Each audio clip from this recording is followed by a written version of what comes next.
Secondary batteries.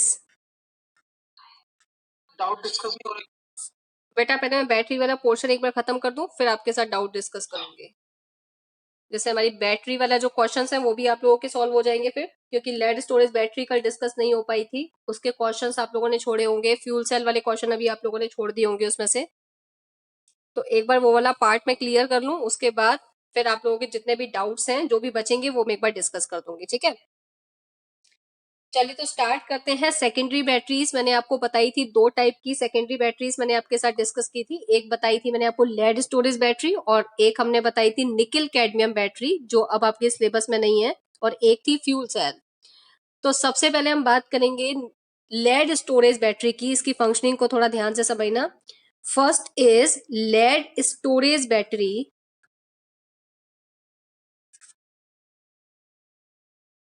Lead storage battery, ये जो batteries है, सबसे पहले अगर मैं इसका यूज आपके साथ डिस्कस करूं, ये बैटरी कहाँ यूज होती है।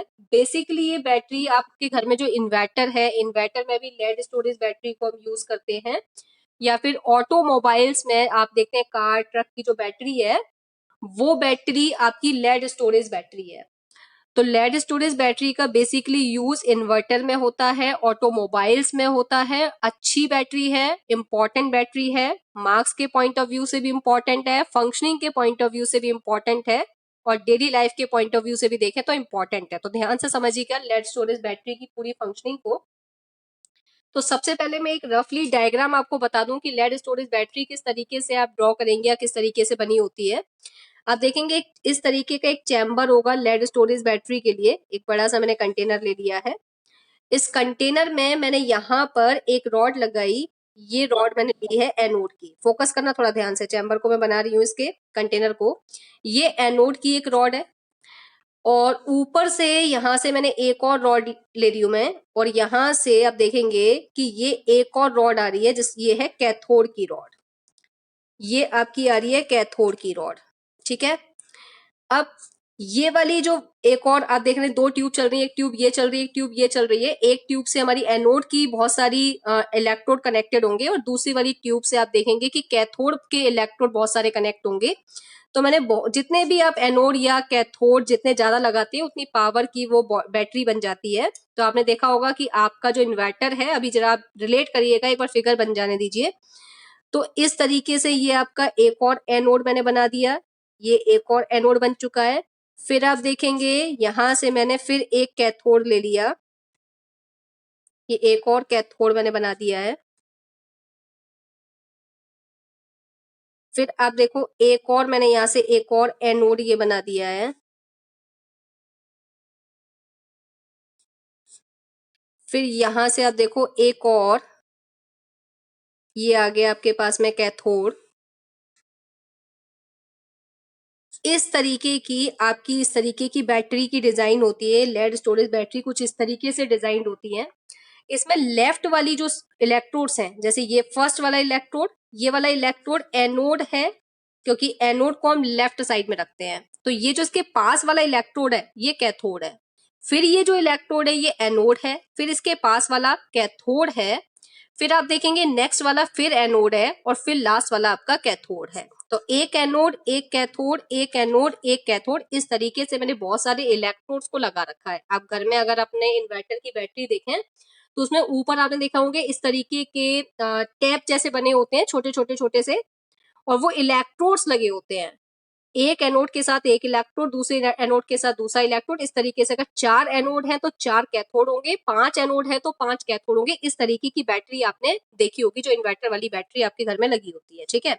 एनोड यहाँ पर मैंने जो साइन लिया एनोड का, वो नेगेटिव साइन लिया है, और नेगेटिव साइन ये इंडिकेट कर रहा है कि ये इलेक्ट्रोकेमिकल सेल की तरह एक्ट करेगा। स्टार्टिंग में मैंने क्या लिया है, एनोड का साइन नेगेटिव लिया है और कैथोड का साइन पॉजिटिव। इलेक्ट्रोकेमिकल सेल में एनोड नेगेटिव होता है और कैथोड पॉजिटिव होता है। इलेक्ट्रोकेमिकल सेल में एनोड नेगेटिव होता है और कैथोड पॉजिटिव होता है, जबकि इलेक्ट्रोलाइटिक सेल में एनोड पॉजिटिव होता है और कैथोड आपका नेगेटिव होता है। लेड स्टोरेज बैटरी जो है, ये दोनों ही तरीके से काम करेगी। एज ए इलेक्ट्रोकेमिकल सेल भी काम करेगी और एज ए इलेक्ट्रोलाइटिक सेल भी काम करेगी। जब ये इलेक्ट्रोकेमिकल सेल की तरह काम करेगी तो एनोड वाला पोल नेगेटिव होगा और कैथोड वाला पॉजिटिव, और जब ये इलेक्ट्रोलाइटिक सेल की तरह काम करेगी तब एनोड का पोल पॉजिटिव हो जाएगा और कैथोड का पोल नेगेटिव हो जाएगा। तो कैसे होगा, इसकी फंक्शनिंग कैसे चलेगी, एक बार हम अच्छे से समझते हैं। तो यहाँ पर सबसे पहले अगर मैं टाइप की बात करूं, टाइप ऑफ सेल, ये जो सेल है ये दोनों तरीके से एक्ट करती है। आपकी जो बैटरी, इन्वर्टर वाली बैटरी घर में होती है, वो एक समय जब लाइट नहीं होती है तो आपको लाइट की सप्लाई देती है। लाइट की जब ये सप्लाई देती है तो उस समय ये सेल डिस्चार्ज हो रही होती है। जब आपके घर में लाइट नहीं होती है तो इन्वर्टर से जब लाइट मिलती है तो इन्वर्टर की बैटरी डिस्चार्ज होती है। जिस समय इन्वर्टर की बैटरी डिस्चार्ज होती है उस समय इन्वर्टर में प्रेजेंट केमिकल एनर्जी की हेल्प से इलेक्ट्रिकल एनर्जी जनरेट करता है और आपको इलेक्ट्रिसिटी प्रोवाइड करता है। तो टाइप ऑफ सेल में मैंने यहाँ पर लिखा, जब आपके घर की जो इन्वर्टर की बैटरी है वो डिस्चार्ज हो रही है, जिस समय ऑन डिस्चार्जिंग उस समय पर हम कहेंगे कि हमारी सेल जो है वो इलेक्ट्रोकेमिकल सेल की तरह एक्ट कर रही है। इलेक्ट्रोकेमिकल सेल की तरह एक्ट कर रही है कब, जब आपकी बैटरी डिस्चार्ज हो रही है, आपके घर में लाइट नहीं है और इन्वर्टर की हेल्प से आपको लाइट की सप्लाई हो रही है, उस समय आपका इन्वर्टर इलेक्ट्रोकेमिकल सेल की तरह एक्ट कर रहा है। अब बात करते हैं, जब लाइट आ जाती है तो वही इन्वर्टर की बैटरी अपने आप को चार्ज करती है। तो सेकेंडरी बैटरी रिचार्जेबल बैटरी होती है जिनको हम चार्ज कर सकते हैं, अगेन एंड अगेन यूज कर सकते हैं। तो आफ्टर जब आप देखते हैं कि लाइट आ जाती है तो आफ्टर डिस्चार्जिंग हम कहेंगे कि बैटरी अपने आप को फिर से चार्ज करना स्टार्ट कर देगी। तो ऑन चार्जिंग अगर हम बात करें, जिस समय बैटरी चार्ज हो रही है तो होगा क्या कि वो इलेक्ट्रिसिटी लेगी और उसकी हेल्प से फिर से केमिकल बनाना स्टार्ट कर देगी, इन्वर्टर में प्रेजेंट केमिकल को बनाना स्टार्ट कर देगी। तो उस समय पर आपकी सेल को हम कहेंगे, उस समय सेल कम काम कर रही है एज ए इलेक्ट्रोलाइटिक सेल की तरह वर्क कर रही है। तो आपने देखा कि लेड स्टोरेज बैटरी की टाइप ऑफ सेल अगर आपसे कोई पूछे तो आप एक आंसर नहीं दे सकते, आपको बताना पड़ेगा on discharging it act as a electrochemical cell and on charging it act as a electrolytic cell. तो type of cell I think आपको बात समझ में आ गई होगी। जब डिस्चार्ज होता है तो इलेक्ट्रोकेमिकल सेल, और इलेक्ट्रोकेमिकल सेल में आपको पता है chemical energy convert into electrical energy. और ऑन चार्जिंग की हम बात करें तो ये इलेक्ट्रोलाइटिक सेल की तरह वर्क करेगी और इलेक्ट्रोलाइटिक सेल में आपको पता है electrical energy convert into chemical energy. तो टाइप ऑफ सेल आपको क्लियर हो गया। अब अगर मैं यहाँ पर बात करूं, ये जो बैटरी है इसमें जो एनोड बने हैं, एक एनोड, दो एनोड, तीन एनोड और भी आप बढ़ा सकते हैं, कैथोड और भी आप बढ़ा सकते हैं, लेकिन इस तरीके की डिजाइनिंग होती है आपके इन्वर्टर की। तो यहाँ पर जो एनोड है वो लेड मेटल का बना हुआ है। किसका बना हुआ है? लेड मेटल, पीबी का। तो एनोड आपका लेड मेटल का है और जो कैथोड है, ये जो कैथोड वाली जो इलेक्ट्रोड है ये किसका बना हुआ है? कैथोड को हम कहेंगे यहाँ पर ग्रिड ऑफ पीबी। ये पीबी की एक ग्रिड है, लेड की एक ग्रिड है और ये फिल्ड है PbO2 के साथ, filled with lead dioxide PbO2 के साथ ये फिल्ड है। जो कैथोड वाली रॉड है वो एक्चुअल में पीबी की एक रॉड है और उसके हॉलो रॉड है और उस हॉलो रॉड के अंदर PbO2 भरा हुआ है। मतलब बाहर से जो कैथोड का कंटेनर है वो पीबी का बना हुआ है और अंदर एम्प्टी स्पेस में PbO2 फिल्ड है।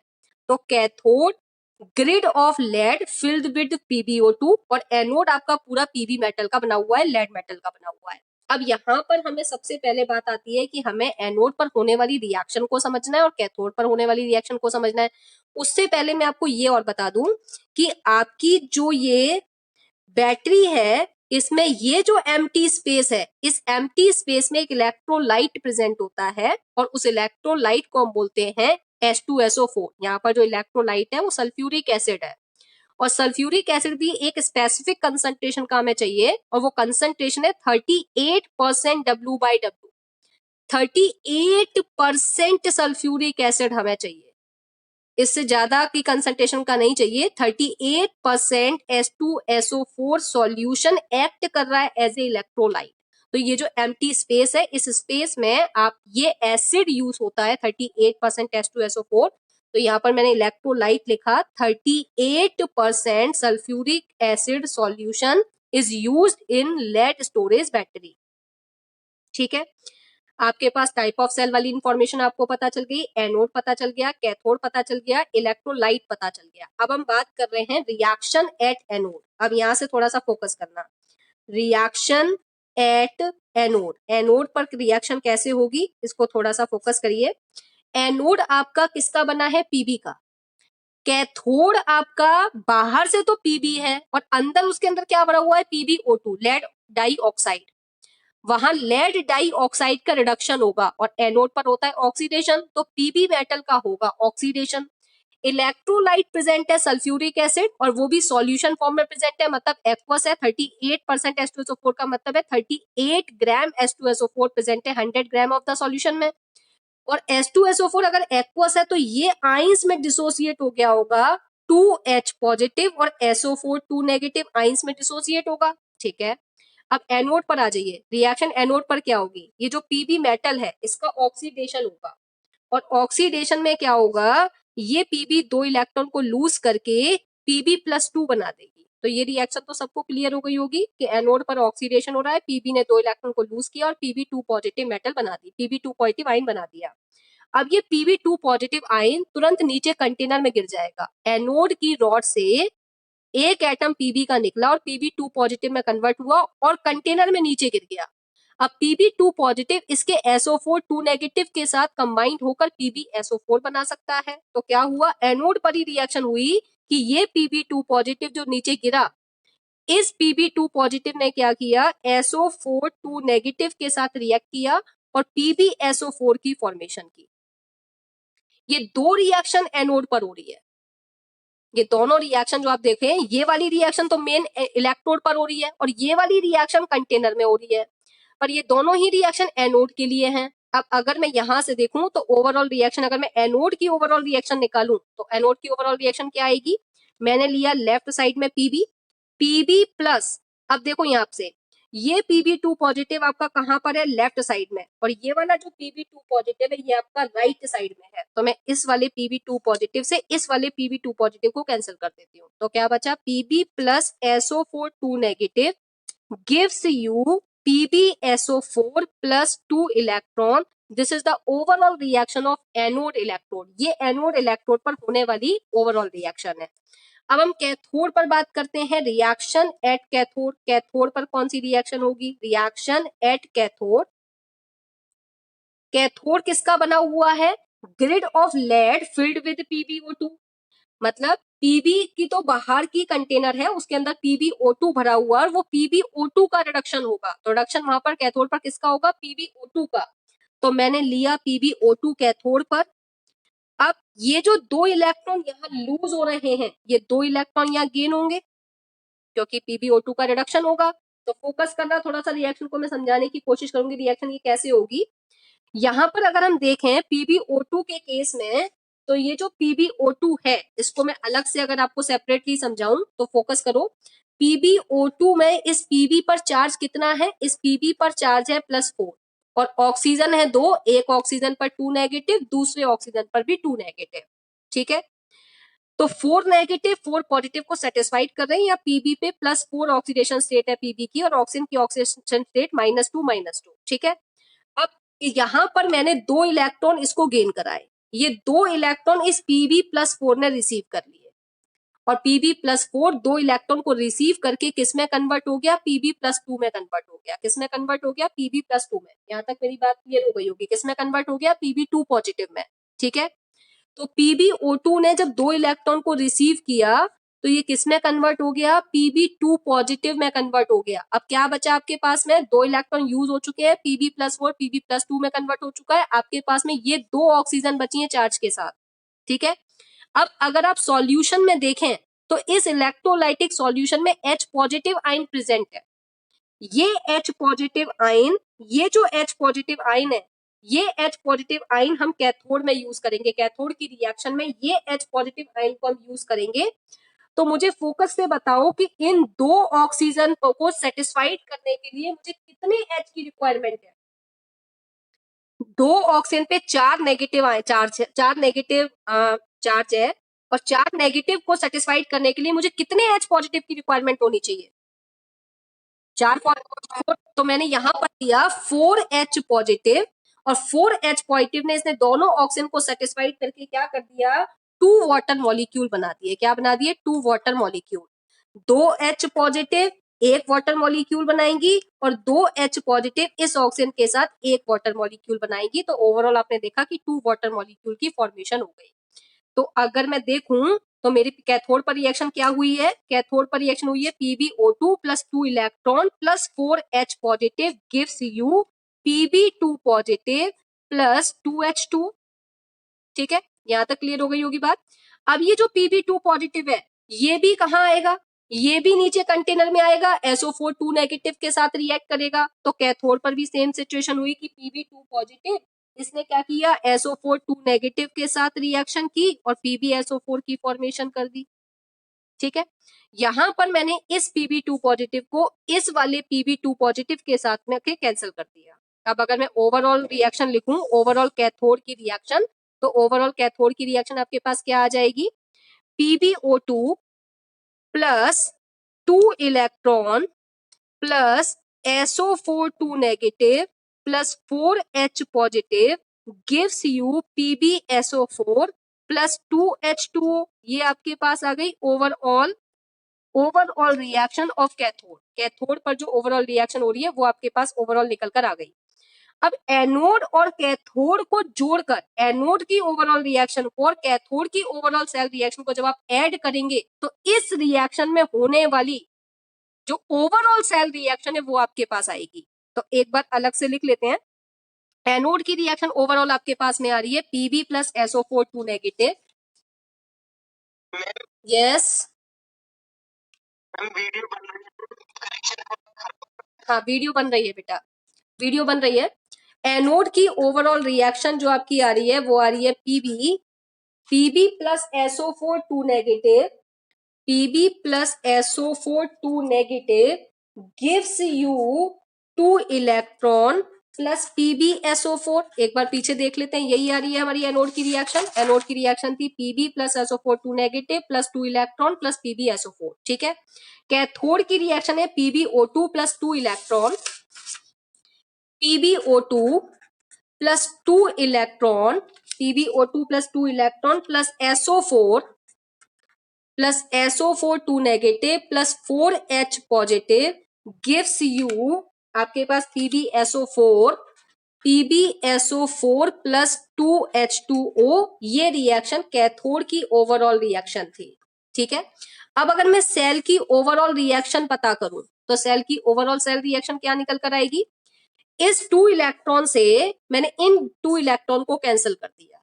ठीक है, लेफ्ट वाला पार्ट लेफ्ट में लिखिए, Pb plus PbO2, Pb plus PbO2 plus, अब फोकस करो, यहां पर SO4 2 नेगेटिव को 2H पॉजिटिव सेटिस्फाइड करके H2SO4 बना सकते हैं। तो 2H पॉजिटिव तो इस SO4 2 नेगेटिव को सेटिस्फाइड कर रहे हैं और 2H पॉजिटिव इस SO4 2 नेगेटिव को सेटिस्फाइड कर रहे हैं। तो कितने H2SO4 के मॉलिक्यूल बन गए, 2 H2SO4 के मॉलिक्यूल बन गए। प्लस आप देखेंगे गिव्स यू PbSO4 कितने हैं, एक ये वाला पार्ट और एक ये वाला, तो यहां पर हो गए 2 molecules of PbSO4 plus 2H2O। This is the overall cell reaction, this is the overall cell reaction of lead storage battery. अब अगर इसको थोड़ा सा फोकस करके समझो तो इस वाले कंटेनर में जो आपकी लेड स्टोरेज बैटरी का कंटेनर था उसमें हमने 38% H2SO4 डाला था। यहां पर H2SO4 as a reactant use हो रहा है, एज ए रिएक्टेंट यूज हो रहा है। जब केमिकल यूज होता है, केमिकल एनर्जी यूज होती है तो आपको इलेक्ट्रिकल एनर्जी की सप्लाई मिलती है। तो ये रिएक्शन उस समय की रिएक्शन है जब आपकी सेल डिस्चार्ज हो रही होगी, जिस समय आपको क्या मिल रही होगी, इलेक्ट्रिसिटी सप्लाई हो रही होगी, जिस समय आपके घर में लाइट नहीं होगी उस समय पर ये रिएक्शन आपकी बैटरी में चल रही होगी। ठीक है, H2SO4 यूज हो रहा होगा और H2SO4 के यूज होने से आपको इलेक्ट्रिसिटी की सप्लाई मिल रही होगी। तो ये रिएक्शन आपको कब लिखनी है, अगर उसने क्वेश्चन में कहा कि जब सेल डिस्चार्ज हो रही है उस समय की लेड स्टोरेज रिएक्शन लिखी, बैटरी की रिएक्शन लिखी, तो आपको ये रिएक्शन लिखनी है।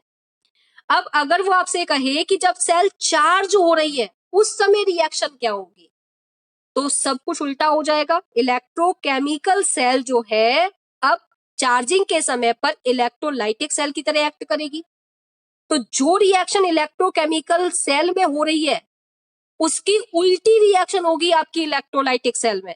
क्यों? क्योंकि एनोड आपका इलेक्ट्रोलाइटिक सेल में नेगेटिव होता है, इलेक्ट्रोकेमिकल सेल में नेगेटिव होता है, तो इलेक्ट्रोलाइटिक सेल में पॉजिटिव होता है। और आप ये देखिए कि कैथोड आपका इलेक्ट्रोकेमिकल सेल में पॉजिटिव होता है, पर इलेक्ट्रोलाइटिक सेल में कैथोड आपका नेगेटिव होता है। सब कुछ उल्टा हो जाता है, तो रिएक्शन भी उल्टी हो जानी चाहिए। तो एक बार देखते हैं कि चार्जिंग के समय पर जब आपकी बैटरी चार्ज हो रही है उस समय पर रिएक्शन कैसे रिवर्स होगी। तो एक बार रिवर्स प्रोसेस भी एक बार समझते हैं। तो अब कैसे रिवर्स करेंगे इस रिएक्शन को? जो रिएक्शन आपकी एनोड पर हो रही थी, अब की बार वो रिएक्शन कैथोड पर होगी। इलेक्ट्रोलाइटिक सेल के केस में जब आपकी सेल चार्जिंग के केस में आती है ऑन चार्जिंग, ये वाली रिएक्शन तो थी ऑन डिस्चार्जिंग, अब बात कर रहे हैं ऑन चार्जिंग। चार्जिंग में क्या होगा? जो रिएक्शन एनोड पर हो रही थी वो तो होगी अब कैथोड पर, और जो रिएक्शन कैथोड पर हो रही थी अब वो होगी एनोड पर। तो हम सबसे पहले एनोड की रिएक्शन अगर लिखें ऑन चार्जिंग वाले केस में, तो कैथोड वाली रिएक्शन कहाँ होगी? एनोड पर। और एनोड पर क्या होता है? ऑक्सीडेशन। ऑक्सीडेशन में इलेक्ट्रॉन लूज होते हैं।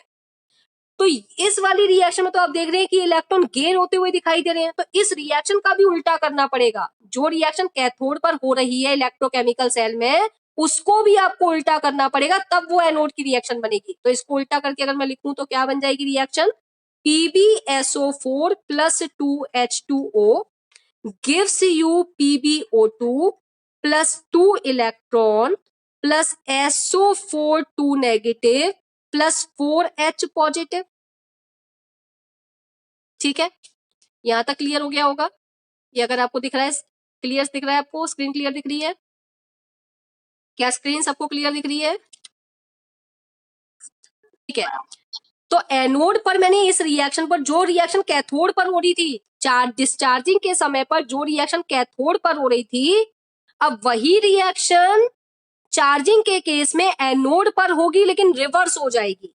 क्योंकि एनोड पर हमेशा ऑक्सीडेशन होता है और ऑक्सीडेशन में इलेक्ट्रॉन लूज होते हैं, तो मुझे इस रिएक्शन को रिवर्स करके लिखना पड़ा, क्योंकि अब मुझे इलेक्ट्रॉन लूज होते हुए दिखाई दे रहे हैं। अब जो रिएक्शन इलेक्ट्रोकेमिकल सेल में कैथोड पर हो रही थी वो तो एनोड पर हो गई, और जो एनोड पर हो रही थी वो यहाँ कैथोड पर होगी। अब कैथोड पर रिडक्शन होता है, तो मुझे इस रिएक्शन को भी रिवर्स करके लिखना पड़ेगा। अब इस रिएक्शन को रिवर्स करके कैसे लिखेंगे? PbSO4 plus 2 electron gives you Pb plus SO4 2 negative। अब अगर मैं ओवरऑल रिएक्शन निकालूं तो ओवरऑल रिएक्शन मेरे पास क्या आ जाएगी? इस 2 इलेक्ट्रॉन से मैंने इस 2 इलेक्ट्रॉन को कैंसिल कर दिया, तो इधर देखिए PbSO4 को ऐड कर दीजिए, 2PbSO4 plus 2H2O gives you PbO2 plus Pb। अब एक SO4 2 नेगेटिव को कंबाइन करने के लिए 2 H पॉजिटिव चाहिए, तो बचे हुए 2 H पॉजिटिव इस SO4 2 नेगेटिव को कंबाइन कर देंगे, तो मेरे पास क्या बन जाएगा? H2SO4 बन जाएगा। 2 मॉलिक्यूल्स ऑफ H2SO4 की फॉर्मेशन हो जाएगी। ठीक है, अब देखिए H2SO4 आपका केमिकल था जो इलेक्ट्रोलाइटिक सेल में एक्ट कर रहा था। आपकी जो इन्वर्टर वाली बैटरी है, लेड स्टोरेज बैटरी, उसमें H2SO4 as a electrolyte use हो रहा था, एज ए केमिकल यूज हो रहा था। तो जिस समय आपकी सेल डिस्चार्ज हो रही है, आपको इलेक्ट्रिसिटी की रिक्वायरमेंट है, उस समय ये केमिकल यूज हो रहा है और आपको इलेक्ट्रिसिटी की सप्लाई हो रही है। जिस समय आपको लाइट की रिक्वायरमेंट नहीं है, लाइट आ रही है, उस समय पर आपकी सेल चार्ज हो रही है और सेल आपके घर से इलेक्ट्रिसिटी को लेगी और क्या करेगी? केमिकल एनर्जी जनरेट करेगी। तो आप देखिए अब H2SO4 एज ए प्रोडक्ट बन रहा है, और यहाँ पर H2SO4 एज ए रिएक्टेंट था। यहाँ पर H2SO4 एज ए रिएक्टेंट था, रिएक्टेंट की फॉर्म में ये कंज्यूम हो रहा है, और यहाँ पर ये H2SO4 फॉर्म हो रहा है, प्रोडक्ट बन रहा है H2SO4।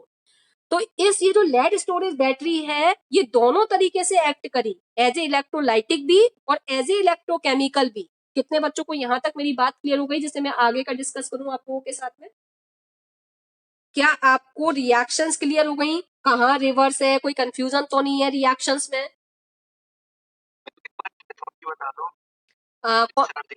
डिस्चार्जिंग में एक बार कैथोड की बता दो। ठीक है, डिस्चार्जिंग रिएक्शन आपकी ये वाली थी, इस रिएक्शन में अगर कैथोड पर आप देखें तो कैथोड हमारा किसका बना हुआ है, grid of lead filled with PbO2, lead dioxide का बना हुआ है। इसमें जो ये ग्रिड ऑफ Pb है, मतलब बाहर से जो इलेक्ट्रोड है उसकी जो आउटर वॉल है वो Pb की बनी है, बहुत पतली सी वॉल है और उसके अंदर PbO2 फिल्ड है। तो PbO2 का रिडक्शन हो रहा है, इसलिए मैंने कैथोड पर लिया PbO2। इस PbO2 को मैंने कैसे लिखा, ये मैंने सेपरेट करके आपको दिखाया था कि PbO2 को मैंने ब्रेक करके लिखा Pb+4 ऑक्सीजन -2 ऑक्सीजन -2। तो Pb के +4 को -4 सेटिस्फाइड कर रहा है, ठीक है।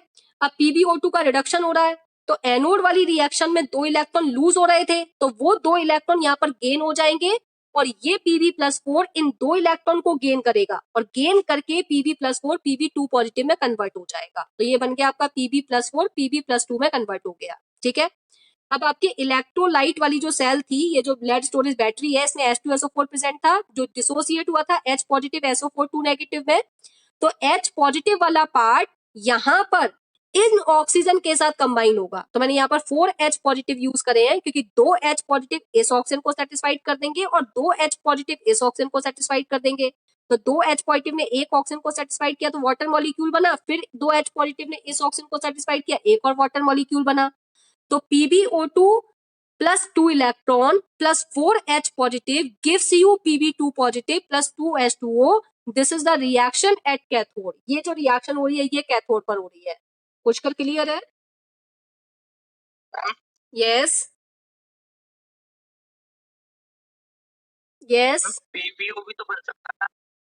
कहाँ से बन सकता था PbO? नहीं बन सकता था। आप अभी रिएक्शन को, मैं तो सिर्फ आपको ट्रिक बता रही हूँ समझने की। उस ट्रिक में आप उसको जोड़ने की कोशिश मत करो कि Pb2 पॉजिटिव को हम Pb2 नेगेटिव के साथ भी जोड़ सकते हैं। जो इस लेड स्टोरेज बैटरी के अंदर जो प्रोडक्ट बन रहे हैं, जो रिएक्शन हो रही है, उस रिएक्शन की प्रोसेसिंग समझाइए मैंने सिर्फ आपको कि आप इस तरीके से प्रोसेसिंग को समझिए, अदरवाइज तो आपको ये रिएक्शन लर्न करनी पड़ जाती। ये तो सिर्फ मैं आपको ब्रेक करके डिसोसिएट करके ये कोशिश कर रही हूँ कि कैसे भी आपको ये रिएक्शन समझ में आ जाए कि कैसे हो रही है, प्रोसेसिंग क्या है, ठीक है। तो यहाँ पर ये H पॉजिटिव यूज होकर इन 2 नेगेटिव को सेटिस्फाइड करके वाटर की फॉर्मेशन कर रहा है, क्योंकि हमारा जो H2SO4 है वो एक्वस है। H2SO4 एक्वस बनना चाहिए और एक्वस के बनने के लिए पानी भी चाहिए। एक्वस के बनने के लिए पानी भी चाहिए। जब आप इस सेल को उल्टा करेंगे तो H2SO4 फॉर्म हो रहा है। तो H2SO4 जब एज ए प्रोडक्ट बनेगा तो हमें कंसंट्रेटेड H2SO4 नहीं चाहिए, हमें वाटर की फॉर्मेशन भी चाहिए और वाटर ही उस H2SO4 को एक्वस बनाएगा। तो यहाँ पर H2O इसलिए एज ए प्रोडक्ट बन रहा है, अदरवाइज PbO बन सकता था। रुद्राक्ष पुष्कर, हाँ बोलो।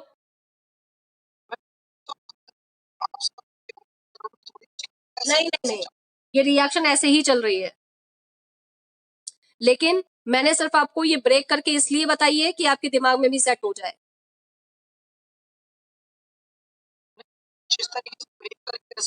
हाँ बिल्कुल वैसे ही प्रोसेसिंग चल रही है, लेकिन कुछ रिएक्शंस की जैसे मैं ट्रिक बता देती हूँ, जरूरी नहीं है कि वो रिएक्शन वैसे ही चले, लेकिन यहाँ पर जो ट्रिक मैंने आपको दी है बिल्कुल वैसे ही प्रोसेसिंग चल रही है आपकी सेल के अंदर। जहां पर मुझे लगेगा कि मैं ट्रिक बता रही हूँ और ऐसी प्रोसेसिंग नहीं चल रही है तो मैं आपको बिल्कुल क्लियर कट बताऊंगी कि ये सिर्फ ट्रिक है, लर्निंग ट्रिक है। ये आप रियलिटी में ऐसी रिएक्शन नहीं हो रही, वहां मैं आपको बिल्कुल फोकस करके बताऊंगी। वो कब बताऊंगी? जब इनऑर्गेनिक केमिस्ट्री चलेगी। इनऑर्गेनिक केमिस्ट्री में मुझे ऐसी ट्रिक यूज करनी पड़ेगी, पर फिजिकल और ऑर्गेनिक में ज्यादातर मैकेनिज्म चलती है और वो प्रॉपर टाइप की रिएक्शंस होती हैं। ललित मेरी बात क्लियर हो गई?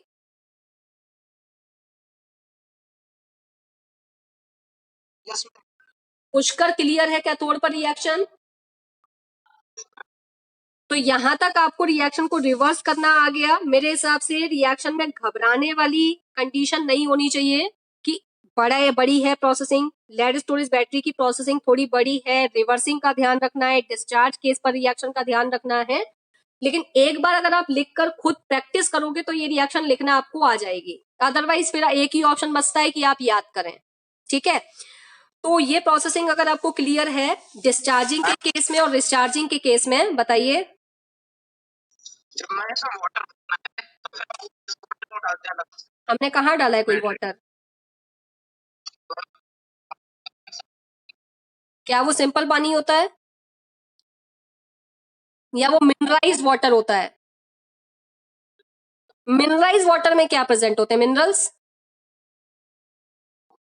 तो वो मिनरल्स भी क्या करते हैं? उन एसिड की फॉर्मेशन कर देते हैं।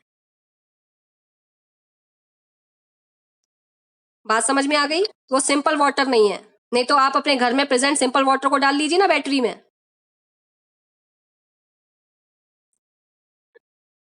चलिए, यहां तक मेरी बात अगर क्लियर है तो यहां पर मैं आपको इसका यूज बता दूं। वैसे मैं बता चुकी हूं कि इसका यूज क्या है। बेसिकली इसका जो यूज है वो आपको एक तो समझ में आ गया होगा कि इन्वर्टर में हम इसे यूज करते हैं।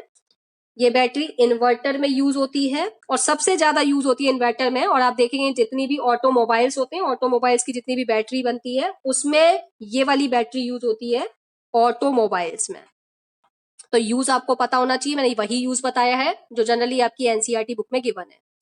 तो लेड स्टोरेज बैटरी में हमें क्या वो सारी बातें पता चल गई जिनकी हमें इंफॉर्मेशन चाहिए थी? क्या हमें टाइप ऑफ सेल पता चल गया? टाइप ऑफ सेल में आप दोनों तरीके से आंसर देंगे। डिस्चार्जिंग के केस में इलेक्ट्रोकेमिकल सेल और चार्जिंग के केस में इलेक्ट्रोलाइटिक सेल।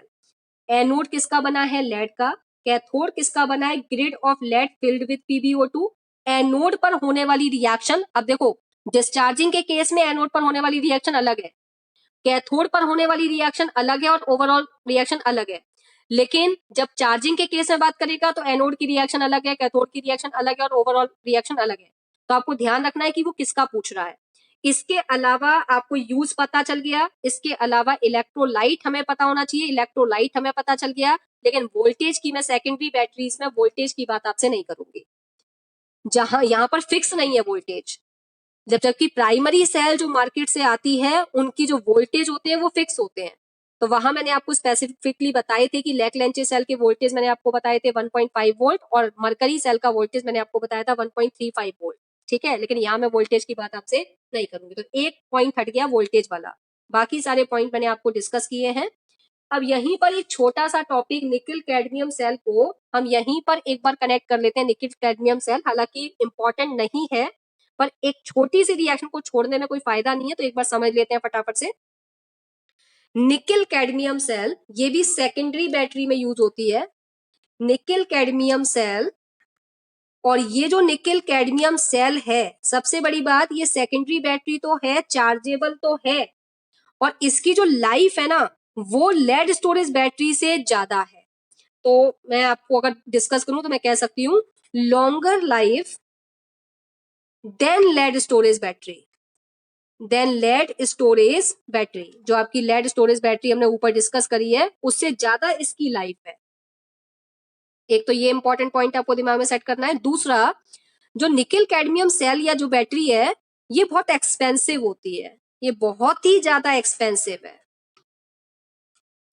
लॉन्गर लाइफ तो है लेकिन एक्सपेंसिव है, तो लोग इसको ज्यादा यूज नहीं करते। ये ज्यादातर यूज नहीं होती है निकिल कैडमियम क्योंकि बहुत ज्यादा एक्सपेंसिव है। इसके अंदर जो भी चीजें लगाई गई हैं, जितने भी पार्ट्स इस सेल को बनाने में लगाए गए हैं, यूज किए गए हैं, वो एक्सपेंसिव है, जिसकी वजह से हम निकिल कैडमियम सेल को ज्यादातर यूज नहीं करते हैं। इसलिए एनसीईआरटी बुक में जब आप इसे खोलकर पढ़ेंगे निकिल कैडमियम सेल को तो स्पष्ट लिखा है कि इसकी रिएक्शन को जानना भी इंपॉर्टेंट नहीं है, इसकी मैकेनिज्म को समझना भी इंपॉर्टेंट नहीं है। सिर्फ उन्होंने एक ओवरऑल रिएक्शन दे दी है, ना तो एनोड की रिएक्शन दिखाई है ना कैथोड की रिएक्शन दिखाई है। पर मैं आपको एनोड और कैथोड की रिएक्शन बताऊंगी, ओवरऑल रिएक्शन बताऊंगी, पर इंपॉर्टेंट नहीं है। उसने डायरेक्ट एक रिएक्शन दी है और बोला है कि इसकी मैकेनिज्म को समझना इंपॉर्टेंट नहीं है। क्यों? क्योंकि एक्सपेंसिव है, लोग ज्यादा यूज नहीं करते हैं। बट ये कह सकते हैं कि इसकी लाइफ लॉन्गर है और अच्छी बैटरी है। जब एक्सपेंसिव होती है कोई चीज तो अच्छी तो होती है। तो यहां पर अगर मैं बात करूं निकिल कैडमियम सेल में, तो ये इसका जो एनोड होता है वो कैडमियम मेटल का बना होता है। किसका बना होता है? कैडमियम मेटल का। इसका जो कैथोड है वो बना होता है NiOH होल थ्राइस, और इसको बोलते हैं nickel hydroxide, NiOH whole thrice, जिसमें Ni+3 की स्टेट में है। इसमें जो हम इलेक्ट्रोलाइट यूज करते हैं, इलेक्ट्रोलाइट जो हम यूज करते हैं वो हम पेस्ट यूज करते हैं, paste of potassium hydroxide, KOH, potassium hydroxide या सोडियम हाइड्रोक्साइड का पेस्ट हम यूज करते हैं एज ए इलेक्ट्रोलाइट। ठीक है, एनोड मुझे पता चला, कैथोड मुझे पता चला, इलेक्ट्रोलाइट मुझे पता चल गया। अब अगर मैं इसकी आपको रिएक्शन बताऊं, रिएक्शन एट एनोड अगर हम देखें तो क्या होगा, रिएक्शन कैसे होगी, एनोड कैडमियम का बना है, कैडमियम का ऑक्सीडेशन होगा, ये जो KOH का पेस्ट है ये डिसोसिएट हो गया होगा दो पार्ट्स में, क्योंकि पेस्ट का मतलब मैंने वाटर मिलाया होगा तभी पेस्ट बना होगा, तो इसके आइंस बन गए होंगे K पॉजिटिव OH नेगेटिव, ये दो आइंस बन गए होंगे। तो सबसे पहले ये जो कैडमियम मेटल है ये OH नेगेटिव के साथ में रिएक्ट कर रही है। कैसे रिएक्ट कर रही है OH नेगेटिव के साथ, एक बार ध्यान से समझना। क्या मैं OH नेगेटिव को ऐसा लिख दूं कल जैसे,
चलिए लगभग सब आ चुके हैं।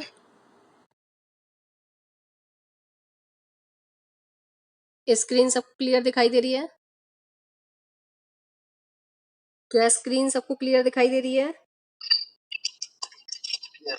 ठीक है, तो OH नेगेटिव को अगर मैं ऐसा लिख दूं O2 नेगेटिव H पॉजिटिव, आपको आदत पड़ गई होगी OH नेगेटिव को ऐसा लिखने की, कल से मैं यही बोल रही हूँ, OH नेगेटिव को डिसोसिएट करके O2 नेगेटिव H पॉजिटिव लिखा जा सकता है। तो ये जो कैडमियम है ये 2 इलेक्ट्रॉन लूज करेगा, क्योंकि कैडमियम का ऑक्सीडेशन होगा, तो कैडमियम जब 2 इलेक्ट्रॉन लूज करेगा तो क्या बनाएगा, CD2 पॉजिटिव, और CD2 पॉजिटिव इस O2 नेगेटिव के साथ सेटिस्फाइड होके बनाएगा CDO कैडमियम ऑक्साइड, और 2 इलेक्ट्रॉन कैडमियम ने लूज कर दिए। इस कैडमियम ने 2 इलेक्ट्रॉन लूज करे, इस कैडमियम ने 2 इलेक्ट्रॉन लूज करे हैं, CD2 पॉजिटिव इस 2 नेगेटिव के साथ सेटिस्फाइड होके कैडमियम ऑक्साइड की फॉर्मेशन कर रहा है। यहां तक मेरी बात क्लियर हो गई होगी। अब आप कहेंगे मैडम ये H पॉजिटिव बचा है, अगर मैं यहाँ पर 2 OH नेगेटिव को यूज करूं तो फिर से देखिए आपके पास O2 नेगेटिव H पॉजिटिव एक और आ गया, इसमें से ये वाला O2 नेगेटिव इस कैडमियम 2 पॉजिटिव को सेटिस्फाइड करने में यूज हो गया, तो क्या बचा आपके पास 2 H पॉजिटिव और O2 नेगेटिव, ये दोनों आपस में कंबाइन होके क्या बनाएंगे, वाटर मॉलिक्यूल, क्या बना देंगे, वाटर मॉलिक्यूल। तो आपको एनोड पर जो रिएक्शन हो रही है निकेल कैडमियम सेल में, वो रिएक्शन क्लियर हो गई होगी कि रिएक्शन कैसे हुई है। एनोड पर ऑक्सीडेशन होता है, कैडमियम का ऑक्सीडेशन हुआ है, कैडमियम ने 2 इलेक्ट्रॉन लूज करे हैं, ये गए वो 2 इलेक्ट्रॉन, कैडमियम पे चार्ज आया होगा +2, उस +2 को सेटिस्फाइड करने के लिए 2 नेगेटिव चाहिए, वो एक ऑक्सीजन के साथ कंबाइन होकर उसने कैडमियम ऑक्साइड की फॉर्मेशन करी। अब आपके पास क्या बचा हुआ है, आपने 2 OH नेगेटिव यूज करे हैं, जिसमें से एक O2 नेगेटिव यूज हो चुका है, जो लेफ्ट पार्ट है वो है 1 O2 negative and 2 H positive combined with each other to form a water molecule. तो आपको ये जो रिएक्शन एनोड पर हुई है, ये वाली रिएक्शन आपको क्लियर हो गई होगी, ये कहीं गिवन नहीं है, एनसीईआरटी बुक में भी गिवन नहीं है, पर एक बार समझ लीजिए जिससे क्लियर हो जाए। अब अगर मैं रिएक्शन एट कैथोड पर बात करूं, reaction at cathode, reaction at, yes yes love बोलो।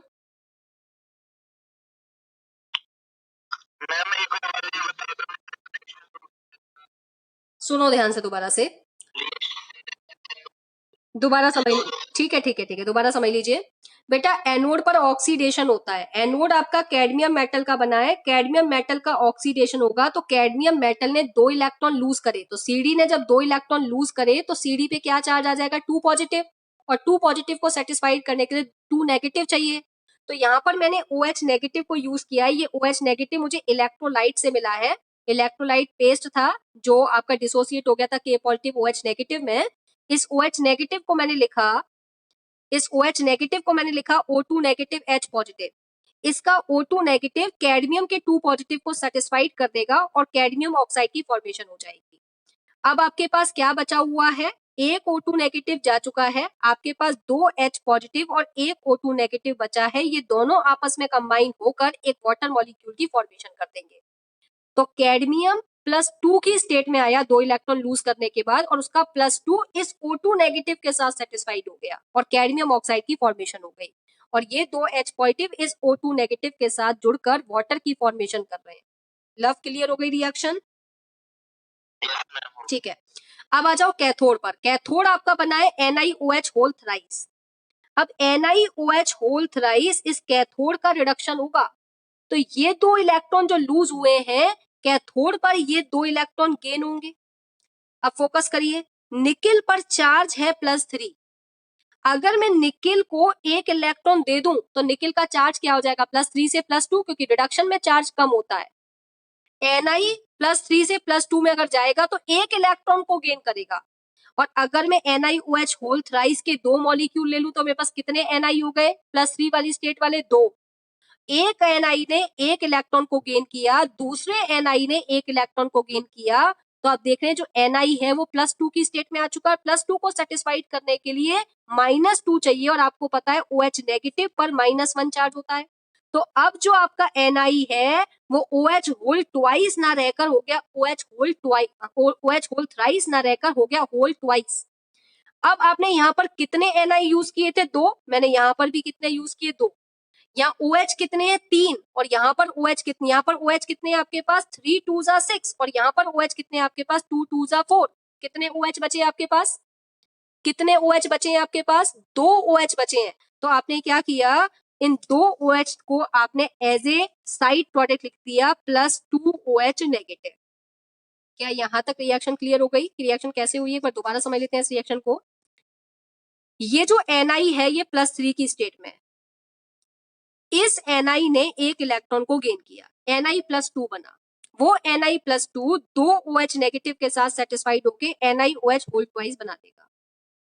1 इलेक्ट्रॉन गेन हुआ है, अभी एक और इलेक्ट्रॉन गेन कराने के लिए मुझे इसका एक और मॉलिक्यूल लेना पड़ा। फिर से उसके एक Ni ने 1 इलेक्ट्रॉन को गेन किया, फिर से वो +2 की स्टेट में आया, फिर उसको 2 OH नेगेटिव चाहिए, और ऐसे करके 2 मॉलिक्यूल NaOH होल ट्वाइस बन गया। ठीक है, अब इधर देखा जाए तो आपके 2 इलेक्ट्रॉन पूरे यूज हो चुके हैं 2 मॉलिक्यूल्स में। एक मॉलिक्यूल ने 1 इलेक्ट्रॉन गेन करा है, दूसरे मॉलिक्यूल ने 2 इलेक्ट्रॉन गेन किए, तो दोनों इलेक्ट्रॉन यूज हो चुके हैं। Ni 2 हैं वो भी यूज हो चुके हैं। आपके पास OH कितने हैं लेफ्ट साइड में, 3 2 6, लेकिन राइट साइड में कितने हैं, 2 2 4। तो आपके 2 OH नेगेटिव लेफ्ट बचे, जो मैंने एज ए प्रोडक्ट साइड में 2 OH नेगेटिव को लिख दिया है। ठीक है, यहाँ तक क्लियर हो गया होगा। अब अगर ओवरऑल सेल रिएक्शन देखें तो ओवरऑल सेल रिएक्शन कैसे आएगी, इसके 2 इलेक्ट्रॉन से, यस,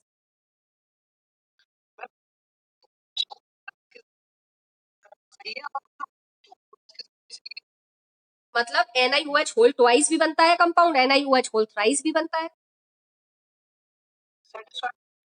दोनों नहीं, जैसे आपने देखा होगा FeOH होल ट्वाइस भी बनता है, फेरस डाइहाइड्रोक्साइड, फेरस ट्राइहाइड्रोक्साइड भी बनता है कंपाउंड। क्योंकि जितने भी डी ब्लॉक के एलिमेंट्स होते हैं उनकी वेरिएबल ऑक्सीडेशन स्टेट होती है, और nickel is a transition element.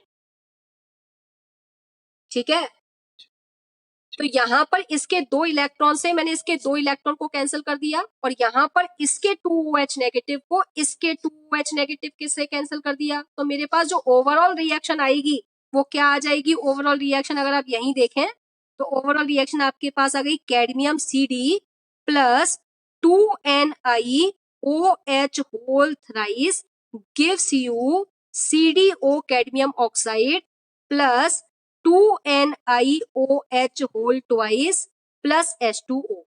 ये आपके पास आ गई overall cell reaction of nickel cadmium cell. NCERT book में उसने ये भी नहीं बता रखा कि एनोड किसका बना है, कैथोड किसका बना है, कौन सा इलेक्ट्रोलाइट यूज किया है। उसने डायरेक्ट सिर्फ आपको ओवरऑल रिएक्शन बता रखी है। अब ओवरऑल रिएक्शन याद करने से बेहतर है अगर आपको पता चल गया रिएक्शन कैसे हुई है, तो आप ओवरऑल रिएक्शन कभी गलती से भूल भी रहे होगे तो आपको एक बार मैकेनिज्म याद आ जाएगी कि किस तरीके से मैडम ने बताई थी। तो गलती से गलती नहीं होगी आपकी ओवरऑल रिएक्शन को लिखने में, ठीक है। पर इस सेल को हम कम यूज करते हैं, यूजफुल नहीं है, एक्सपेंसिव होने की वजह से ज्यादा मार्केट में इसकी सप्लाई नहीं होती है, इसलिए इंपॉर्टेंट नहीं है, ना तो बोर्ड के पॉइंट ऑफ व्यू से भी इसको हटा दिया गया है। तो यहां तक अगर मेरी बात आपको क्लियर हो गई है, तो अब हम बात करेंगे आपके साथ, लास्ट हमारी एक बैटरी और रह गई है जिसको बोलते हैं फ्यूल सेल। वो battery most most most important है हर तरीके से, मार्केट में ज्यादा यूज होती है, ज्यादा उसकी सप्लाई है, उसकी एक तो जो कॉस्ट है वो ज्यादा नहीं है, प्रॉफिट ज्यादा है, तो वो जो फ्यूल सेल है वो हर तरीके से इंपॉर्टेंट है, बोर्ड के पॉइंट ऑफ व्यू से भी इंपॉर्टेंट है, मार्केट में उसकी सप्लाई ज्यादा है, लोग ज्यादा यूज करते हैं, चीपेस्ट है, एक्सपेंसिव नहीं है। तो वो फ्यूल सेल जो मैं अब डिस्कस करूंगी वो सबसे ज्यादा इंपॉर्टेंट है। लेकिन निकल कैडमियम सेल अगर आप नहीं भी तैयार करेंगे तो मुझे कोई दिक्कत नहीं है। आपने देखा होगा जो मैंने पीक्यूएस शीट आपको दी है उसमें आपको आई थिंक निकल कैडमियम स्टोरेज वाली सेल के क्वेश्चंस नहीं मिले होंगे। क्या यहाँ तक क्लियर है? आगे बढ़ूं? यस।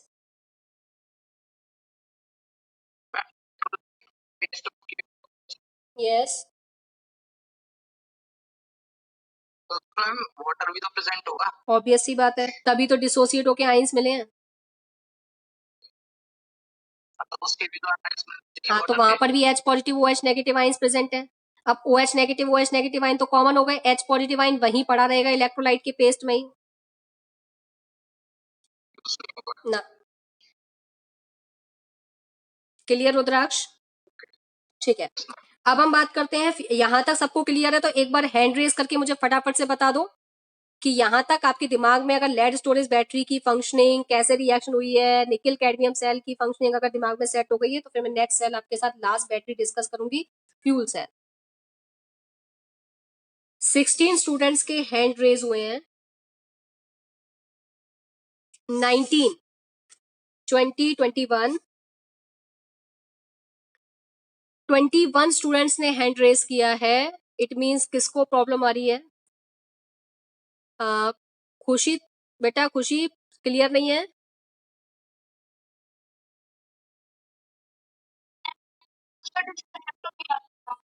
ओके, चलो कोई बात नहीं, वीडियो देख लेना एक बार। स्क्रीन क्लियर है? स्क्रीन क्लियर है सबको? ठीक है, तो अब बात करते हैं फ्यूल सेल की। मैं यहाँ पर जो फ्यूल सेल आपको इस समय डिस्कस करने जा रही हूँ उस फ्यूल सेल को मैं बोल रही हूँ hydrogen oxygen fuel cell. Hydrogen oxygen fuel cell, ठीक है। वैसे फ्यूल सेल बहुत टाइप की होती है, पर मैं जो अभी आपके साथ बेसिकली डिस्कस कर रही हूँ वो सेल है hydrogen oxygen fuel cell, H2O2 fuel cell. ये हाइड्रोजन परऑक्साइड मत पढ़ लेना, इसे H2 अलग है, O2 अलग है। H2O2 फ्यूल सेल इसे बोलते हैं हाइड्रोजन ऑक्सीजन फ्यूल सेल, ठीक है। अब सबसे पहले इसका एक सेटअप मैं आपको बता दूं कि किस तरीके का सेटअप है। और ये जो फ्यूल सेल है ये एक तरीके से टाइप ऑफ सेल की अगर बात करूं तो ये इलेक्ट्रोकेमिकल सेल है। इलेक्ट्रोकेमिकल सेल का मतलब गैल्वेनिक सेल है। ये गैल्वेनिक सेल का मतलब आप ये समझ लीजिए कि केमिकल एनर्जी की हेल्प से आपको इलेक्ट्रिकल एनर्जी लगातार मिलती रहेगी, लेकिन आप इलेक्ट्रिकल एनर्जी की हेल्प से केमिकल एनर्जी जनरेट नहीं कर सकते इसमें। जैसे लेड स्टोरेज बैटरी में तो आप देख रहे थे कि दोनों तरीके से सेल वर्क कर रही थी, पर फ्यूल सेल का टाइप जो है वो सिर्फ as a electrochemical cell work करता है। तो टाइप ऑफ सेल अगर मैं बात करूं, टाइप ऑफ सेल तो इसका टाइप है इलेक्ट्रोकेमिकल सेल, मतलब गैल्वेनिक सेल, और हम कह सकते हैं वोलेटिक सेल। इलेक्ट्रोकेमिकल सेल और इलेक्ट्रोकेमिकल सेल का मतलब chemical energy converted to electrical energy. अब इसका अगर मैं इस डिवाइस को एक बार आपके सामने इसकी पिक्चर शो करूं तो ये कुछ इस तरीके से है। ये कंटेनर है, इस कंटेनर के अंदर मैंने दो इलेक्ट्रोड्स लिए हैं और दोनों के दोनों जो इलेक्ट्रोड्स हैं वो ग्रेफाइट के बने हुए हैं। किसके बने हुए हैं? ग्रेफाइट के। दोनों के दोनों जो इलेक्ट्रोड्स हैं वो ग्रेफाइट के बने हुए हैं। ये दो इलेक्ट्रोड्स हैं, ये दोनों इलेक्ट्रोड्स ग्रेफाइट मेटल के हैं। रिपीट कर रही हूं बात को, दोनों इलेक्ट्रोड्स ग्रेफाइट मेटल के हैं। लेफ्ट वाला जो इलेक्ट्रोड है ये एनोड है, और इलेक्ट्रोकेमिकल सेल में you know very well the charge of anode terminal is negative. ये जो इलेक्ट्रोड है ये कैथोड है, कैथोड को राइट हैंड साइड में बनाते हैं, इलेक्ट्रोकेमिकल सेल में इसका टर्मिनल पॉजिटिव होता है, ठीक है। ये मैंने यहां से पूरा बंद कर रखा है, ओपन नहीं है, पूरा बंद है ये कंटेनर, ये हिस्सा बिल्कुल पैक्ड है। ऐसे ये वाला जो हिस्सा है ये भी पूरी तरीके से पैक्ड है, ओपन नहीं है। यहां से मैंने इस एरिया को थोड़ा सा ओपन किया हुआ है, ये एरिया ओपन है, ये एरिया आपका ओपन है।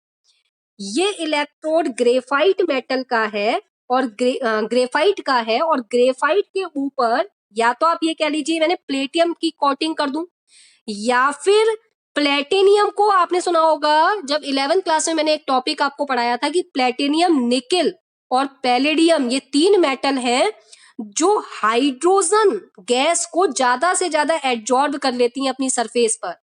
इन मेटल्स के बीच में इंटरस्टिशियल स्पेस होता है जहां पर जाके ये फिल हो जाती हैं हाइड्रोजन गैस। कितने बच्चों को पता है ये बात? कितने बच्चों को ये पता है कि प्लैटिनम, निकेल और पैलेडियम वाली जो मेटल्स हैं इनकी सरफेस पर हाइड्रोजन गैस एब्जॉर्ब हो जाती है। तो इस वाले कंटेनर में हम हाइड्रोजन गैस लेंगे, इस वाले कंटेनर में, इस वाले साइड में हम ऑक्सीजन गैस लेंगे, और इन दोनों के बीच में आपने ये लगा रखे हैं इलेक्ट्रोड्स, और ये पूरा रास्ता पैक है, ये पूरा एरिया पैक्ड है। और अगर मैं यहाँ बात करूं कि ये जो मेरा एनोड बना हुआ है, बेसिकली मैं यहाँ पर बता रही हूँ कि ये ग्रेफाइट की रॉड है, graphite rod containing suitable catalyst, containing suitable catalyst, और suitable catalyst में आपका मन करे तो आप प्लेटिनियम ले लो, आपका मन करे तो आप लेड ले लो, आपका मन करे तो आप निकेल ले लो, ठीक है, आप कोई भी ले लीजिए। लेकिन बेसिकली सबसे ज्यादा जो यूज किया जाता है वो प्लेटिनियम यूज किया जाता है, और प्लेटिनियम यूज करने की वजह से ये जो डिवाइस है उसकी कॉस्ट बढ़ जाती है, क्योंकि प्लेटिनियम महंगा होता है। तो कहीं कहीं जगह पर प्लेटिनियम यूज नहीं करते हैं, पैलेडियम को यूज कर लेते हैं, वो भी अच्छा है, एड्जॉर्बर है, H2 गैस को वो भी अच्छे से एड्जॉर्ब कर लेता है। पर आपकी एनसीईआरटी बुक में जो गिवन है उसमें उसने प्लेटिनियम को एज ए कैटालिस्ट यूज किया है, जो ज्यादा से ज्यादा H2 गैस को एड्जॉर्ब कर ले। तो आप प्लेटिनियम ही शो करिएगा एज ए कैटालिस्ट, आप कोई और शो मत करिएगा। तो graphite rod containing suitable catalyst, और मैं प्लीज कैटालिस्ट का नाम यहाँ पर लिख दे रही हूँ कि आप प्लेटिनियम ही यूज करिए और कुछ यूज मत करिए। सेम यहाँ जो एनोड कैथोड बना हुआ है, ये वाला कैथोड भी आपका किसका बना हुआ है? ग्रेफाइट का। और सेम कंडीशन इसके साथ भी है, ग्रेफाइट रॉड कंटेनिंग कैटालिस्ट, इसने भी सुटेबल कैटालिस्ट को क्या कर रखा है? एब्जॉर्ब कर रखा, सुटेबल कैटालिस्ट को इसमें मिक्स कर रखा है, और वो कैटालिस्ट मैंने यहाँ पर प्लेटिनियम को ही यूज किया है। बाकी आप कुछ भी कर सकते हैं, पर आप अपने पेपर में तो प्लेटिनियम ही लिख के आइएगा। ये जो ब्लैंक एरिया है, इस ब्लैंक एरिया में मैंने लिया है इलेक्ट्रोलाइट, और जो इलेक्ट्रोलाइट मैं यहाँ पर यूज कर रही हूँ, या तो आप पोटेशियम हाइड्रोक्साइड यूज करेंगे, पेस्ट ऑफ पोटेशियम हाइड्रोक्साइड, या फिर पेस्ट ऑफ सोडियम हाइड्रोक्साइड, इन दोनों में से कोई भी आप ले सकते हैं, इसका पेस्ट या इसका पेस्ट। अब अगर मैंने पेस्ट लिया है तो ऑब्वियस सी बात है कि आइंस फॉर्म में मुझे ये लेगा K पॉजिटिव OH नेगेटिव या Na positive OH negative, ions की फॉर्म में ये इलेक्ट्रोलाइट यहाँ पर प्रेजेंट है। बाहर से मैंने यहाँ पर इस कंटेनर में एक छोटा सा होल किया है, और यहाँ से मैं बाहर से O2 गैस की सप्लाई कर रही हूँ। O2 गैस इस कंटेनर में यहाँ से सप्लाई की जा रही है, और H2 गैस इस कंटेनर में यहाँ से सप्लाई की जा रही है, H2 गैस। अब H2 गैस इस कंटेनर में इकट्ठी होती जाएगी, O2 गैस इस कंटेनर में इकट्ठी होती जाएगी। अब H2 गैस, ये जो ग्रेफाइट की रॉड है ना, ये पोरस है। पोरस का मतलब इसमें छोटे छोटे होल्स हैं, ये बिल्कुल रिजिड नहीं है। जैसे मैं आपसे कहूं कि कोई सॉलिड होता है, सॉलिड ज्यादातर रिजिड होता है, उसकी सरफेस में कहीं भी पोर्स दिखाई नहीं देते, लेकिन इसकी जो रॉड है ना वो पोरस है। पोरस का मतलब छोटे छोटे बीच में होल्स हैं, जिसमें से क्या होगा, ये H2 गैस इसके कांटेक्ट में आएगी, उसके पोर्स में से होती हुई यहां तक पहुंच जाएगी, लेकिन धीरे धीरे पहुंचेगी, पोर्स से होती हुई इस इलेक्ट्रोलाइट के कांटेक्ट में आ जाएगी। तो जैसे ही आपकी H2 गैस इन पोर्स से होते हुए इस इलेक्ट्रोलाइट के कांटेक्ट में आएगी, तो पहले मैं यहाँ लिख दूं कि जो ग्रेफाइट की रॉड है ये पोरस है। मैं यहाँ लिख देती हूँ कि पोरस ग्रेफाइट रॉड आपने यूज की है। ये वाली भी रॉड जो है वो पोरस है, porous graphite rod. H2 gas अब इस ग्रेफाइट के कांटेक्ट में पोर्स में से होती हुई इलेक्ट्रोलाइट के जब कांटेक्ट में आई, तो जरा हम इसकी रिएक्शन को एक बार समझते हैं। एनोड पर जो रिएक्शन होगी वो क्या रिएक्शन होगी, एक बार देखिएगा। एनोड पर जो रिएक्शन होगी वो कौन सी रिएक्शन होगी? एनोड पर H2 गैस है, वो इस पोर्स में से, एक इलेक्ट्रोड के पोर्स में से होकर जब इलेक्ट्रोलाइट के कांटेक्ट में जा रही है, तो ये जो इलेक्ट्रोलाइट है K पॉजिटिव OH नेगेटिव, इसके साथ में ये रिएक्शन करेगी और H2 गैस पहुंची इलेक्ट्रोलाइट के कांटेक्ट में, इसने रिएक्शन करी OH नेगेटिव के साथ। किसके साथ रिएक्शन करी? OH नेगेटिव के साथ। कैसे करी, फोकस करते हैं। क्या मैं OH नेगेटिव को ऐसा लिख दूं, O2 नेगेटिव H पॉजिटिव, दो है तो दूसरे को भी लिख दिया O2 नेगेटिव H पॉजिटिव। अब एनोड पर अगर H2 है तो H2 का तो ऑक्सीडेशन होगा, और जिसका ऑक्सीडेशन होता है, जिसका ऑक्सीडेशन होता है वो इलेक्ट्रॉन लूज करता है। तो H2 क्या करेगा? H2 जीरो से H पॉजिटिव में कन्वर्ट होगा, तो यहाँ पर H2 से बन जाएंगे 2H पॉजिटिव, यहाँ H2 से बन जाएंगे 2H पॉजिटिव, और ये 2H पॉजिटिव मैंने यहाँ लिख दिए, 2H पॉजिटिव बन जाएंगे और ये दो इलेक्ट्रॉन को लूज कर देगा। अब 2OH नेगेटिव क्या करेंगे? 2OH नेगेटिव जो आपके बन चुके हैं वो क्या करेंगे, देखिएगा। यहां से मैंने क्या किया, इस वाले पार्ट को कंबाइन करके क्या मैं एक वाटर का मॉलिक्यूल बना सकती हूँ? 2H पॉजिटिव O2 नेगेटिव मिलके एक वाटर का मॉलिक्यूल बन जाएगा। ऐसे ये 2H पॉजिटिव और O2 नेगेटिव मिलके क्या बन जाएगा? वाटर का मॉलिक्यूल। तो H2 गैस जब 2OH नेगेटिव के साथ रिएक्ट कर रहा है तो H2 ने दो इलेक्ट्रॉन लूज किए, 2H पॉजिटिव की फॉर्मेशन हुई, उसने इस O2 नेगेटिव के साथ रिएक्ट करके वाटर की फॉर्मेशन करी। तो इस रिएक्शन में बना water molecule, 2 molecules of water इस रिएक्शन में फॉर्म हो गए। ये रिएक्शन आपकी एनोड पर हुई। अब पानी जाएगा कहाँ? ये जो एम्प्टी कंटेनर था जहां पर इलेक्ट्रोलाइट प्रेजेंट था, यहाँ वाटर बनता जाएगा, और वाटर यहाँ से जब बढ़ता जाएगा, बनता जाएगा, तो यहाँ से वाटर बाहर निकलना स्टार्ट हो जाएगा। यहाँ से वाटर बाहर निकलना स्टार्ट हो जाएगा, तो ये वाटर की जैसे जैसे एक्सेस होती जाएगी, वाटर यहाँ से आउट होता जाएगा, क्योंकि वाटर की फॉर्मेशन यहाँ हो रही है। ठीक है, तो एनोड पर होने वाली रिएक्शन अगर आपको क्लियर हो गई, तो अब अगर मैं कैथोड की रिएक्शन आपके साथ डिस्कस करूं, कैथोड पर क्या हो रहा है? कैथोड पर आपका O2 गैस आ रही है, और O2 गैस इस कंटेनर में है। ये कंटेनर में ये जो इलेक्ट्रोड है ये भी ग्रेफाइट का बना हुआ है बट पोरस है, तो O2 गैस भी इस पोर्स से होती हुई अंदर पहुंचेगी। अब O2 गैस ने क्या किया, O2 गैस को अगर मैं रिएक्शन ले लूं, मैं भी O2 को सिंपल ले लेती हूँ। O2, ये जो दो इलेक्ट्रॉन लूज हुए हैं, O2 इन दो इलेक्ट्रॉन को गेन करेगा क्योंकि O2 का रिडक्शन होगा। अब रिडक्शन होगा तो कैसे होगा? ये जो वाटर मॉलिक्यूल यहाँ बना है एज ए प्रोडक्ट, एनोड की रिएक्शन में जो प्रोडक्ट H2O बना है, ये यहाँ पर कैथोड की रिएक्शन में ये वाटर मॉलिक्यूल यूज होगा। अब कैसे यूज होगा एक बार समझते हैं। H2O को ब्रेक करके लिखो, H पॉजिटिव OH नेगेटिव, ऐसा लिख सकते हैं। H पॉजिटिव OH नेगेटिव ऐसा लिखा जा सकता है। O2 को अगर मैं यहाँ पर समझाने के लिए अगर मैं इसको हाफ O2 लिख दूं, समझना एक बार, हाफ O2 लिख दूं तो हाफ O2 का मतलब हो गया सिंगल O, हाफ O2 का मतलब हो गया सिंगल O, और इस सिंगल ऑक्सीजन ने इन दो इलेक्ट्रॉन्स को गेन कर दिया और गेन करके बना दिया O2 नेगेटिव। गेन करके क्या बना दिया? O2 negative. और ये O2 नेगेटिव अगर इस H पॉजिटिव के साथ कंबाइन हो जाता है तो ये बना देगा OH नेगेटिव, और आपके पास ये दो OH negative as a product बन जाएंगे। ये दो OH नेगेटिव इस रिएक्शन के एज ए प्रोडक्ट बन गए, क्योंकि ये आपने जो इलेक्ट्रोलाइट के दो OH नेगेटिव को यूज किया था वो यहाँ फॉर्म हो गए। ठीक है, अब मैंने यहाँ पर हाफ O2 सिर्फ इसलिए लिया है कि ये आपको मैं समझा दूं। अगर मैं इस रिएक्शन में ऊपर वाली रिएक्शन में 2 का मल्टीप्लाई कर दूं, ऊपर वाली रिएक्शन में अगर मैं 2 का मल्टीप्लाई कर दूं तो क्या हो जाएगा? जैसे ही मैं 2 का मल्टीप्लाई करूंगी ऊपर वाली रिएक्शन में, तो ये हो जाएगा 2H2, ये हो जाएगा आपका 4OH नेगेटिव, ये हो जाएगा आपका 4 इलेक्ट्रॉन्स, और ये आपका हो जाएगा 4 वाटर मॉलिक्यूल। यहां पर मैं अगर मैंने यहाँ कितने इलेक्ट्रॉन बने? 4 लूज हुए तो यहाँ 4 गेन होंगे। तो इसमें भी अगर मैं 2 का मल्टीप्लाई करूं तो इसमें 2 का मल्टीप्लाई करूंगी तो ये तो हो जाएगा O2 आपका, ये हो जाएंगे 4 इलेक्ट्रॉन्स, ये आपके 2H2O और ये आपके 4OH नेगेटिव। अब आपका फ्रैक्शन वाला पार्ट खत्म। अब अगर मैं ओवरऑल रिएक्शन निकालूं तो ओवरऑल रिएक्शन आपकी क्या आ जाएगी, 2H2 इस 4OH नेगेटिव से इस 4OH नेगेटिव को कैंसिल कर दीजिए, इस 4 इलेक्ट्रॉन से इस 4 इलेक्ट्रॉन को कैंसिल कर दीजिए, तो आपके पास क्या बच रहा है, 2H2 plus O2 gives you 4H2O। अब 4H2 में भी देखो 2H2O से आपके ये जो 4H2 को कैंसिल करोगे तो आपके पास बच जाएंगे यहाँ 2H2O, तो 2H2O ये आपके पास आ गई H2O2 फ्यूल सेल, ये आपके पास आ गई overall cell reaction of H2O2 fuel cell.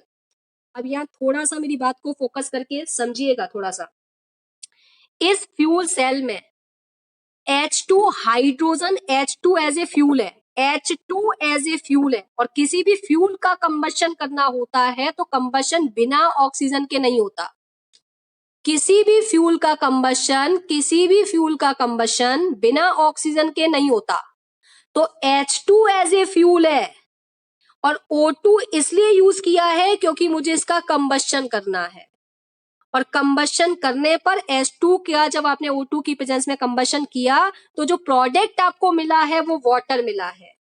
ये जो वाटर है, ये वाटर अगर आप पीना चाहते हैं पी लीजिए, पीने के यूज आता है।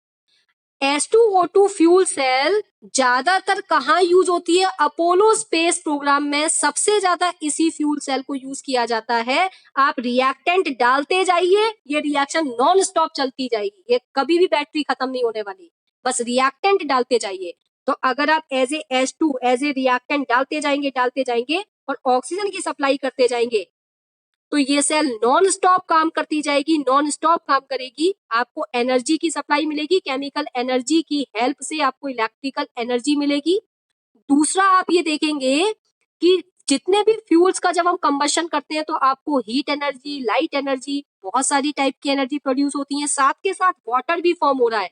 ये वाटर जो स्पेस प्रोग्राम में जो एस्ट्रोनॉट्स गए होते हैं वो एस्ट्रोनॉट इसी वाटर को पीते हैं, ये जो वाटर बन रहा है ये वाटर उनके ड्रिंकिंग पर्पस में भी यूज हो रहा है। वहां पानी की सप्लाई कहाँ होती है, तो इसी बैटरी से जो वाटर की फॉर्मेशन हो रही है उसे एस्ट्रोनॉट ड्रिंकिंग पर्पस में यूज कर रहे हैं, और इसमें सिर्फ जो खर्चा है वो सिर्फ H2 का है, इसमें जो खर्चा है मेन वो H2 का है, और आप थोड़ा सा O2 का भी खर्चा मान सकते हैं।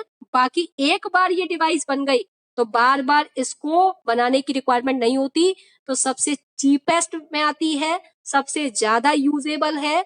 दूसरी चीज, अपोलो स्पेस प्रोग्राम में सबसे ज्यादा इसे यूज की जाती है, और वहां पर इस वाटर को भी पूरी तरीके से astronaut as a drinking purpose में यूज करते हैं। ये जो फ्यूल सेल है H2O2 फ्यूल सेल, ये नॉइज पॉल्यूशन नहीं करती, बिल्कुल भी इसमें नॉइज पॉल्यूशन नहीं होता, इसके अलावा अदर कोई पॉल्यूशन नहीं होता। अगर मैं फ्यूल सेल कोई और फ्यूल सेल लूं, सपोज मैं मीथेन ऑक्सीजन फ्यूल सेल लूं, तो मीथेन हमारी फ्यूल है। अगर मैं मीथेन के अलावा केरोसिन ऑक्सीजन फ्यूल सेल लूं, या मीथेनॉल भी हमारा फ्यूल है, इथेनॉल भी हमारा फ्यूल है, आप मीथेन के साथ ऑक्सीजन को फ्यूल सेल बना सकते हैं, आप मीथेनॉल के साथ ऑक्सीजन की फ्यूल सेल ले सकते हैं। लेकिन जितने भी कार्बन कंटेनिंग फ्यूल्स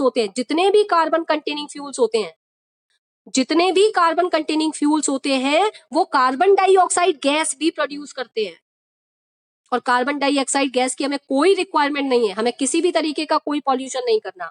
तो अदर फ्यूल सेल प्लांट के बहुत सारे प्रोडक्ट होते हैं, आप वुड को बर्न करके भी एनर्जी जनरेट कर सकते हैं, आप मीथेन गैस को बर्न करके भी जनरेट कर सकते हैं, इथेनॉल को बर्न करके भी जनरेट कर सकते हैं, मीथेनॉल को बर्न करके भी जनरेट कर सकते हैं। तो ये सब टाइप की फ्यूल सेल्स हैं, पर इन सब में पॉल्यूशन होता है, थोड़ी एक्सपेंसिव भी होती है। ये एक्सपेंसिव भी नहीं है, इसके साथ साथ ये पॉल्यूशन फ्री है, किसी तरीके का पॉल्यूशन इसमें फॉर्म नहीं होता, सिंपल वाटर बनता है और वाटर भी ड्रिंकिंग पर्पस में यूज हो जाता है। तो मेरे हिसाब से ये हर पॉइंट ऑफ व्यू से इंपॉर्टेंट है। आप इकोनॉमिकल पॉइंट ऑफ व्यू से देखें तो सस्ती है, अपोलो स्पेस प्रोग्राम में यूज हो रही है, वहां बहुत एनर्जी की जरूरत होती है, बस हमें रिएक्टेंट की रिक्वायरमेंट है। आप जब तक H2O2 की सप्लाई देते रहेंगे तब तक ये रिएक्शन नॉन स्टॉप चलती रहेगी और आपको एनर्जी की सप्लाई मिलती रहेगी। क्या ये बात क्लियर हो गई? तो मैं यहाँ पर नोट डाल के इस बात को लिख देती हूँ कि ये आपका नोट है कि this fuel cell is a pollution free cell. Fuel cell are, this fuel cell या this fuel cell are this fuel cell is a pollution free. इसके अलावा आपसे एक क्वेश्चन ये पूछ सकता है कि इसके अलावा हम और कौन सी फ्यूल सेल यूज कर सकते हैं। तो इसके अलावा आप देखिए methane, methane oxygen fuel cell को यूज कर सकते हैं। इसके अलावा आप मीथेनॉल ऑक्सीजन फ्यूल सेल को भी यूज कर सकते हैं। आप इन फ्यूल सेल को भी यूज कर सकते हैं। अगर वो एग्जाम्पल पूछे कि H2O2 के अलावा और किसी फ्यूल सेल का एग्जाम्पल दो, तो आपको मीथेन ऑक्सीजन फ्यूल सेल आप बता दीजिए, आप मीथेनॉल ऑक्सीजन फ्यूल सेल बता दीजिए, ये दोनों आप बता सकते हैं। अब इसके यूज में मैं जैसे मैंने अभी आपको बताया कि इसका यूज बेसिकली सबसे ज्यादा कहाँ होता है, अपोलो स्पेस प्रोग्राम में। क्वेश्चन आया होगा एनसीईआरटी पीक्यूएस में, अपोलो स्पेस प्रोग्राम में यूज होने वाली फ्यूल सेल बताइए। तो अपोलो स्पेस प्रोग्राम में ये फ्यूल सेल यूज होती है। ऑटोमोबाइल्स में एज ए एक्सपेरिमेंटल बेसिस पर इसे यूज किया गया है, पर अभी करते नहीं है इसे, पर एक्सपेरिमेंट करके देखा तो ऑटोमोबाइल्स में भी हम इसे सक्सेसफुली यूज कर लेते हैं। तो एनसीईआरटी बुक में गिवन है, यूज में लिखा हुआ है कि ऑटोमोबाइल्स में हमें एक्सपेरिमेंट करके इसको यूज करके देखा है, तो वो भी वर्क करते हैं। और अपोलो स्पेस प्रोग्राम में तो स्पेसिफिक ये यूज होता है, और इसमें बनने वाला वाटर भी यूज होता है। एस्ट्रोनॉट उसे ड्रिंकिंग पर्पस में यूज करते हैं। और इसके बारे में और इन्फॉर्मेशन, पॉल्यूशन फ्री है और चीपेस्ट है। सारी इन्फॉर्मेशन मैंने आपको बता दी है। तो मेरे हिसाब से आपको फ्यूल सेल